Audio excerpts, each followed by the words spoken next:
انگیزه بخش ترین کلمه میدونی چیه؟ اول به این موضوعی که میگم دقت کن.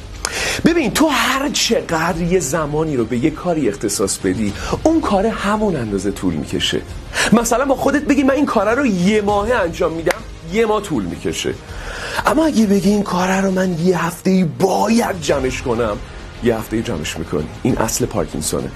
حالا میدونی چی باعث میشه تو سریع کارتو انجام بدی و درست؟ کلمه باید.